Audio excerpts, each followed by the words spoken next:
এই তেলটি বাড়িতে থাকা মাত্র কয়েকটি উপকরণ দিয়ে বানিয়েছি। এই তেলটি চুলের জন্য ভীষণ ভালো। আমি নিজেও ব্যবহার করি এই তেলটি। মাঝে আমার চুল অনেক পড়ে যাচ্ছিল, যার জন্য আমি তেলটি বানিয়েছিলাম। প্রথম 1 সপ্তাহ ব্যবহারের পর থেকে আমার চুল পড়া আগের থেকে অনেক কমে গেছে এবং নতুন চুল গজানোও শুরু হয়েছে। খুব সহজেই তোমরাও বানিয়ে নিতে পারো এটি। চলো দেখাই আমি কি কি উপকরণ ব্যবহার করেছি এই তেলটি তৈরি করতে।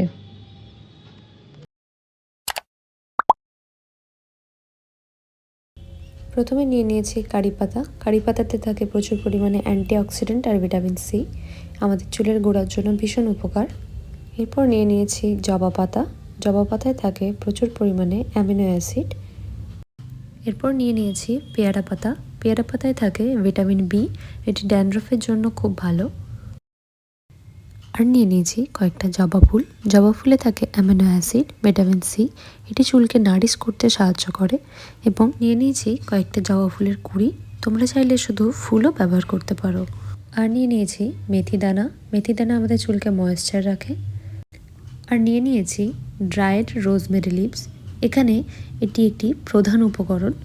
এতে থাকে প্রচুর পরিমাণে অ্যান্টিঅক্সিডেন্ট এবং অ্যান্টিব্যাকটেরিয়াল প্রপার্টিস। এটি নিউ হেয়ার গ্রোথ করতে খুব সাহায্য করে এবং স্কাল্পের জন্য ভীষণ ভালো। এখানে আমি সমস্ত উপকরণগুলোকে ভালোভাবে ধুয়ে পরিষ্কার করে নিয়েছি, যাতে কোনো রকম এতে নোংরা না থাকে। এরপর আমি একটা একটা করে সমস্ত উপকরণগুলো মিক্সিতে দিয়ে ভালোভাবে একটা ফাইন পেস্ট বানিয়ে নেব এবং এতে অল্প পরিমাণে একটু জল দিয়ে নেব, যাতে পেস্টটা ভালোভাবে হয়ে যায়।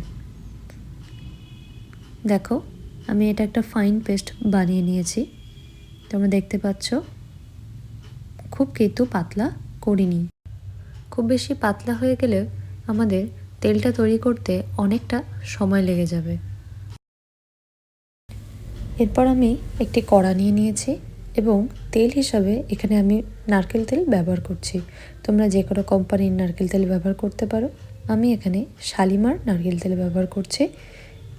আর খেয়াল রাখবে নারকেল তেলই ব্যবহার করতে, কারণ নারকেল তেলেই এই রেমেডিটা ভালো তৈরি হয়। এখন আমি এই তেলের মধ্যে আমার করে রাখা পেস্টটা দিয়ে দেব। খেয়াল রাখতে হবে তেলের টেম্পারেচারটা যেন খুব বেশি না হয়, কারণ খুব বেশি হলেই প্রথমে দিলেই পেস্টটি নিচেতে ধরে যেতে পারে। মিশ্রণটি দেওয়া হয়ে গেলে ধীরে ধীরে এরকমভাবে নাড়তে থাকতে হবে এবং খেয়াল রাখতে হবে হিটটা যেন মিডিয়াম টু লো থাকে, না হলে কিন্তু নিচে ধরে যাবে।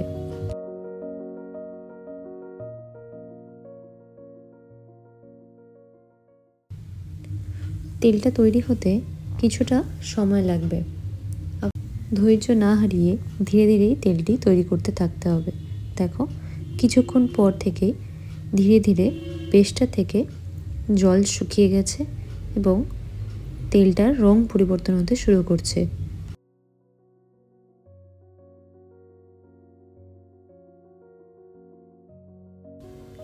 প্রায় 20 মিনিট পর দেখো পেস্টটা একদমই পরিমাণে কমে গেছে এবং সুন্দরভাবে তেলটা তেল থেকে বেরিয়ে এসেছে। এবার দেখো কি সুন্দর একটা রং তৈরি হয়েছে এবং রঙের সাথে সাথে তেলটা থেকে খুব সুন্দর একটা মিষ্টি গন্ধও আসছে। তেলটা ঠান্ডা হয়ে গেলে একটা পাত্রে ছেঁকে নিতে হবে। আমি এখানে একটি কটন টিস্যুর ব্যবহার করেছি, তোমরা চাইলে যে কোনো সুতির কাপড়ও ব্যবহার করতে পারো, কিন্তু খেয়াল রাখবে অবশ্যই যেন কাপড়টি পরিষ্কার থাকে।